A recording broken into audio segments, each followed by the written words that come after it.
సర్పంచ్ ఎవరు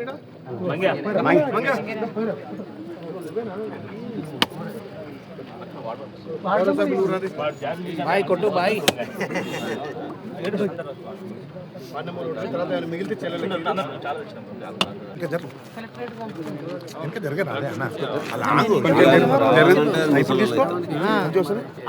కలెక్టర్ నుంచి రావాలంటే ముసలి అవుతారు. ఈ సర్వే ఉద్యోగానికి జీపీ బిల్డింగ్ ఇచ్చింది కదా ఈ సర్వే సంఘాలు ఉన్నాయి కదా సరిపోదు చిన్నగా అవుతుందని. ఓకే అంగన్వాడి కావాలా ఒకటి గ్రామ పంచాయతీ భవనం లేదా మీకు రమేష్ అన్న వీడు ఏమంటుంటే మా చెల్లెలు వివో బిల్డింగ్ 3 సంఘాలు ఉన్నాయి. ఎన్ని సంఘాలు వివో సంఘబంధాలు ఉన్నాయి. 3 సంఘబంధాలు అంటే ఎన్ని సంఘాలు మొత్తం 100 సంఘాలు అడుగు పెద్ద కట్టుకుంటాం. అమౌంట్ ఏమైనా మా దాంట్లోకి యాడ్ చేయొచ్చా? వివో బిల్డింగ్ కట్టుకుంటూ మనం ఏమైనా అడిషనల్ గా దాన్ని పెడితే బిల్డింగ్ పెద్దగా ఒప్పుకుంటారు. యూనిట్స్ వేరే పెడతారు. ఫస్ట్ యూనిట్ ఇక్కడ, సెకండ్ యూనిట్ ఇంకో అందరు ఇక్కడికి రాలేదు. మీరు చెప్పండి మరి చూస్తా ఏమన్నా పెద్దగా కట్టే అవకాశం ఉంటే ఇంకో నేను సొంతం నా నిధుల నుంచి పెట్టి అంటే సపరేట్ ఎమ్మెల్యే నిధులు వేరే ఉంటాయి అందులోకి వెళ్ళి పెడితే కట్టుకోవచ్చు అంటే మన ప్రొవిజన్ ఒప్పుకుంటే చేద్దాం. 90% అట్లా ఒప్పుకోరు అనుకుంటా. ఒప్పుకోరు కదా స్టాండర్డ్ ప్రోటోకాల్ అదే ఫాలో అవుతున్నాము. ఇదైనా చూద్దాం. ఇంకేమైనా మళ్ళీ ఇంకోటి అడిషనల్ యూనిట్ ఒకసారి అంగన్వాడి అరే నేనే పెద్ద కొడుకున్నా నీకు పెద్ద కొడుకు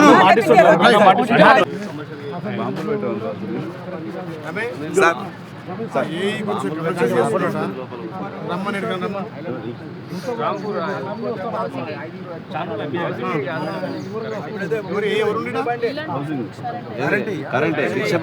చేస్తున్నా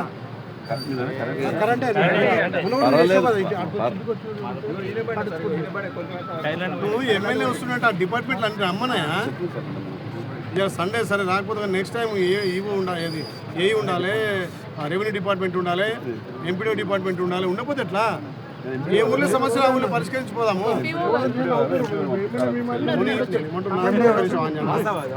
నేను ఏమంటున్నా ఇలా హాలిడే కాబట్టి లేదు. ఎమ్మెల్యే వస్తున్నట్టే విప్ మంత్రి ఒక్కొక్క తోలు తీస్తే చెప్తున్నా. మళ్ళీ సార్ రాకపోతే మాత్రం నేను ప్రజల కోసం కాదు నా ఇంటి కోసం రమ్మంటున్నా. ఏందేమన్నా ఇక్కడ 10 సమస్యలు ఉంటాయి. ఆయన కరెంట్ అంటాడు, ఆయన ఇల్లు అంటాడు, ఆయన వాటర్ అంటాడు. మనం ఎమ్మెల్యే ఉంటే దేనికి?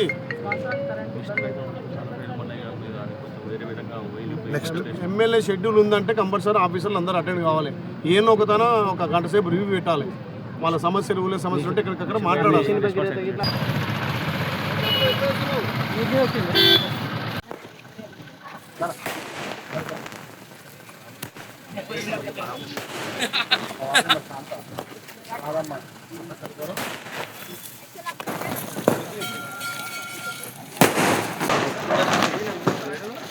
ఇంటి పేరు రాను కలిసి కొబ్బరికాయ కొట్టించిన అప్పుడు నమస్కారా.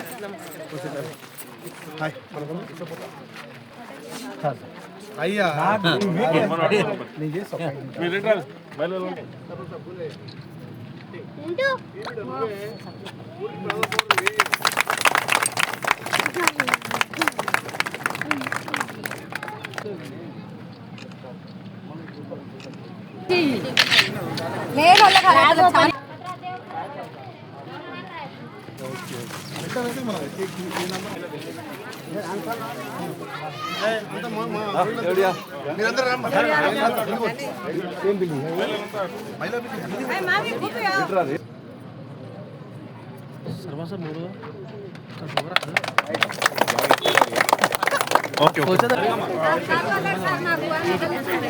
అదే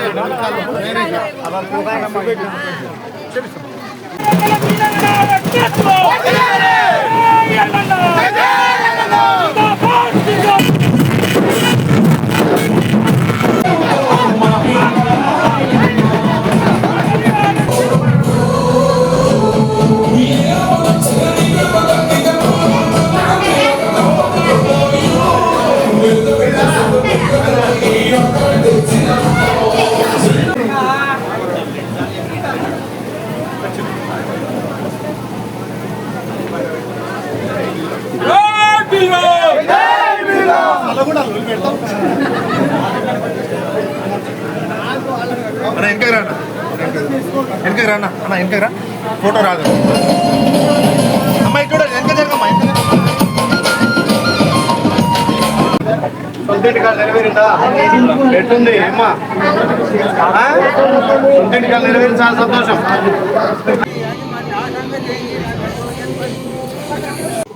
వెల్కమ్. What's your name?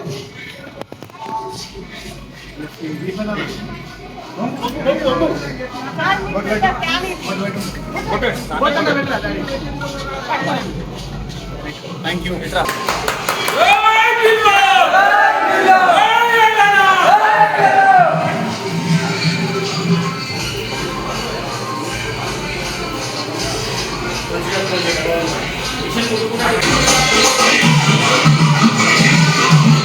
అందరికీ నమస్కారం. ముందుగా ఎమ్మెల్యే సార్ మా ఇంటికి వచ్చినందుకు చాలా హ్యాపీగా ఉంది. సిక్స్ ఇయర్స్ అవుతుంది. నాకు ఇద్దరు ఆడపిల్లలు. వాళ్ళిద్దరు గవర్నమెంట్ స్కూల్ వేసి నేను స్టిచ్చింగ్ చేసుకుంటే నా పిల్లలను చదువుతున్నా. నాకు ఇల్లు లేకుండే, ఒకటే రూమ్ ఉండే. వర్షం వస్తే అసలు తినడానికి కూడా తిండి లేకుండా ఒక మంచం ఒకటే ఖాళీగా ఉండే.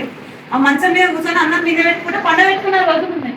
నాకు ఇల్లు రావాలని చాలా చాలా కష్టపడ్డా. బలమాలు కూడా చాలా సహాయం చేసి నాకు నేను మర్చిపోను అసలు బలమాలు. ఇప్పుడు ఎట్లా అనిపిస్తుంది? ఇప్పుడు చాలా హ్యాపీగా ఉంది. నేను అసలు నా ఖుషి నేను మస్తు బాధపడి కట్టిన ఇల్లు. ఇప్పటి చాలా హ్యాపీ. నాకు మర్చిపోలేను ఈ పార్టీని కూడా మర్చిపోలేను. ఈరోజు ఆలయ నియోజకంలోని తుర్కపల్లి మండలంలో వివిధ గ్రామాలలో మహిళలకు సంబంధించి వివో బిల్డింగ్లను ఇవాళ ఫౌండేషన్ వేయడం ప్రారంభించినాం. ఈ మహిళా బిల్డింగ్లు 90 రోజులనే పూర్తి చేస్తామని చెప్పి అన్ని గ్రామస్తులు కూడా చెప్పడం జరిగింది. ముఖ్యంగా ప్రజాప్రభుత్వం గౌరవ ముఖ్యమంత్రి రేవంత్ అన్న సహకారం. ఈ ప్రజాప్రభుత్వం రాగానే మహిళలకు పెద్దపీట వేసి ప్రభుత్వం వచ్చి 45 గంటల్లోనే ఉచిత బస్సుతో పాటు తెలంగాణలో 1 కోటి మంది మహిళలను కోటి చేయాలనే లక్ష్యంతో ముందుకు పోతున్నాం. ఈ ప్రజాప్రభుత్వం ఏ పథకం చేపట్టినా మా అక్కా చెల్లెల పేరున మా తల్లుల పేరునే ప్రారంభిస్తున్నాం. ఎందుకంటే మహిళ ఆర్థికంగా బలపడితే ఆ ఇల్లు అన్ని విధాల అభివృద్ధి చెందుతుంది. కాబట్టి ఏ పథకం తెచ్చినా మహిళల పేరు మీదనే మా అక్క చెల్లెల పేరు చేస్తాం. కాబట్టి ఈ ఆలయ నియోజకవర్గంలో ప్రతి గ్రామంలో ఈ మహిళా బిల్డింగ్ వివో బిల్డింగ్ను అతి త్వరలోనే ప్రారంభిస్తామని తెలియజేస్తూ నిన్నే గౌరవ పంచాయతీరాజ్ శాఖ మార్చులు పెద్దక్క సీతక్క గారు రావడం మహిళా సమాఖ్య బిల్డింగ్ కూడా 50 లక్షలతో కంప్లీట్ చేసుకొని నిన్న ఆలయంలో ప్రారంభించడం జరిగింది. అక్క కూడా ప్రతి గ్రామానికి ఎక్కువ నిధులు ఇచ్చి ముఖ్యంగా మహిళలను అన్ని విధాల ఆర్థికంగా బలోపేతం చేస్తామని చెప్పి మాట ఇచ్చింది. ఈ ప్రజాప్రభుత్వం మహిళల ఆత్మగౌరవం పెంచడంతో పాటు మహిళలకు పెద్దపీట వేసి అక్కడ మంత్రివర్గంలో కావచ్చు, ఇక్కడ నిధుల విషయం కావచ్చు, గ్రామాలలో కూడా ఎక్కువ మహిళలకే చేతే డెవలప్మెంట్ కార్యక్రమాలు ఇచ్చి ఇవాళ మహిళలను వంటింటి కుందేలు కాదు బిజినెస్లో వ్యాపారంలో కూడా మహిళలు అగ్రగామి ఉండాలని తయారు చేస్తున్నాం. గతంలో ఆదాని అంబానీ ఆదాన్లకే సోలార్ ప్యానెల్ ఉండేది, పెట్రోల్ బంకులు ఉండేది, ఇవాళ సోలార్ ప్యానెల్ ఉండేది. ఈ ప్రజాప్రభుత్వం గౌరవ ముఖ్యమంత్రి రేవంత్ వచ్చిన తర్వాత మహిళలను ఆర్టీసీకి ఓనర్లు చేస్తున్నాం, పెట్రోల్ బంకులకు ఓనర్ చేస్తున్నాం. ఇలా ఎక్కడ బిజినెస్ ఉంటే అక్కడ టీ కొట్లు కూడా మహిళలకు ఇస్తున్నాం. అదేవిధంగా మహిళల ఆర్థికంగా అభివృద్ధి కోసం వడ్డీ లేని రుణాలు గతంలో 5 లక్షలు ఇస్తే ఇలా 10 లక్షలు కూడా వడ్డీలో కలిసి వాళ్ళు కట్టిన వడ్డీని కూడా మళ్ళీ తిరిగి వాళ్ళ ఖాతాలో జమ చేస్తాం. కాబట్టి ఈ ప్రజాప్రభుత్వం మహిళలకు పెద్దపీట వేసింది, మహిళల ఆత్మగౌరవం పెంచింది. కాబట్టి ఆలయ నియోజకంలో మా అక్క చెల్లెల ఆశీర్వాదంతో ఇంకా ఆనక్షరం మొదటి అక్షరం కాబట్టి అభివృద్ధిలో కూడా మా అక్క చెల్లెల మా తల్లుల ఆశీర్వాదంతో ఎక్కువ అభివృద్ధి చేస్తానని మాటిస్తూ గౌరవ ముఖ్యమంత్రి రేవంత్ రెడ్డి గారి సహకారంతో ఇక్కడ గన్నమల్ల ప్రాజెక్టు అదేవిధంగా ఎక్కువ ఇండ్లు కూడా తెచ్చి ఈ ప్రాంతాన్ని అభివృద్ధి చేస్తాం. అతి త్వరలో కూడా మళ్ళీ రేవంత్ అన్నను రాష్ట్ర ముఖ్యమంత్రిని ఈ ప్రాంతాన్ని తీసుకొస్తా అని చెప్పి మాటిస్తూ మా అక్క చెల్లెల ఆశ్రమం ఉన్నంత వరకు మీ బిడ్డగా మీ తమ్మినిగా ఎక్కువ పనిచేయడానికి నాకు మీరందరూ సపోర్ట్గా ఉండి నిలిచినందుకు మీ అందరికీ పేరు ధన్యవాదాలు.